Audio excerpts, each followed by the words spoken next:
Welcome back.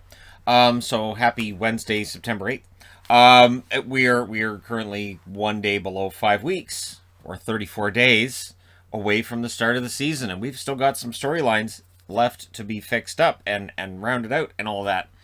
And yet, the Ottawa Senators, they don't really have many of those problems. They do have Brady Tkachuk that they've been working on getting a contract with.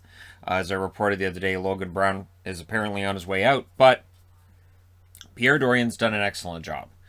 Considering he was basically given the unenviable task of, okay, we're not going to pay for this core anymore. We're going to rebuild. We're going to tear the whole thing down. They did. And the trades that he made, for the most part, have worked out really, really well. While they do miss Mark Stone, and who wouldn't, the other moves have turned out pretty darn well for them. So, Pierre Dorion's been rewarded for having a way to make lemonade out of lemons, and his contract's been extended through 2024-2025.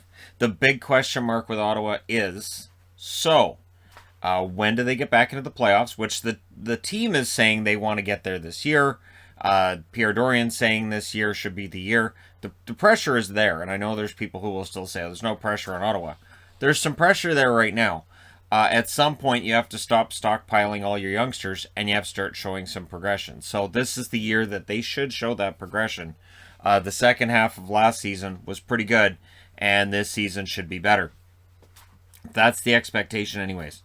They could very well be pushing towards playoffs is maybe closer than we might realize. So maybe Pierre Dorion's onto something.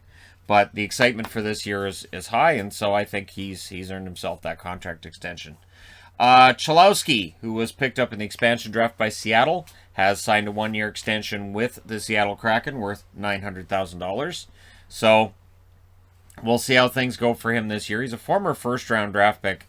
It just wasn't clicking in Detroit, and Seattle may very well have themselves a bit of a steal on their hands with Cholowski. We'll see how it goes for him in Seattle this year.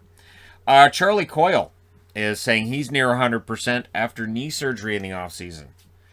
That would be an issue, wouldn't it? So they already don't have Krejci. In the case of if Coyle wasn't 100%, I have no idea. I don't know how Boston's going to work that second line center spot. That will be a huge storyline going through to the start of the season. Is how does Boston's depth measure up without David Krejci? That's a big loss for them. And, of course, the goaltending and how a brand new goaltending tandem is going to work is also an issue for Boston. We'll see how they come through that. But Coyle being 100% healthy, he may very well end up being that number 2 center. Could happen. On the Vancouver front, talks continue. Apparently, there have been continuous talks between Pettersson and management. No deal yet. No deal with Hughes either.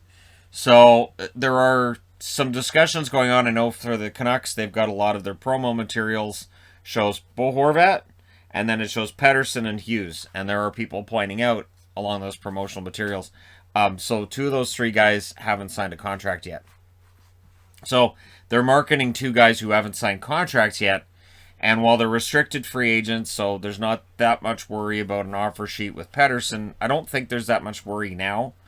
I think the flat cap has really hurt team's ability to really offer a price to Pettersson that would cause Vancouver to maybe say, forget it. But we'll see how that goes. But yeah, Canuck fans pointing that out pretty quickly. And I'm going to say, too, yesterday we went and we got our season tickets for Abbotsford. We're in the attacking corners. So I don't know how that's going to work with the cameras and whatnot, but AHL games aren't generally carried on TV very often anyways, so at least not here. But yeah, so we got our season tickets yesterday, and it was one of the lower end in terms of cost. But again, and it was funny because where we are, it's one price, and if you move a few seats over, the price goes up by like $200 for the season. I was like, okay, so I'll just save the $200 to be here. And I've noticed that with Canuck tickets too, and I've planned that out with Canuck tickets where I'll buy the ticket that's right next to the one that's more expensive and be like, all right, I got the cheaper one. So yeah, there you go. So just a little bit of a news of the day video. And I've decided to put this up on the news board. If you have been a subscriber for years, I used to count down to the next 1,000, so I figure why not. So before I do a news video in the morning, I'll show how many subs I am away from the next 1,000, because YouTube doesn't tell you anymore. So 544 away. It tells me, it just doesn't tell the public when they go to the, it just shows you just the rounded up or rounded down number. So yeah, 544 subs away from 216,000.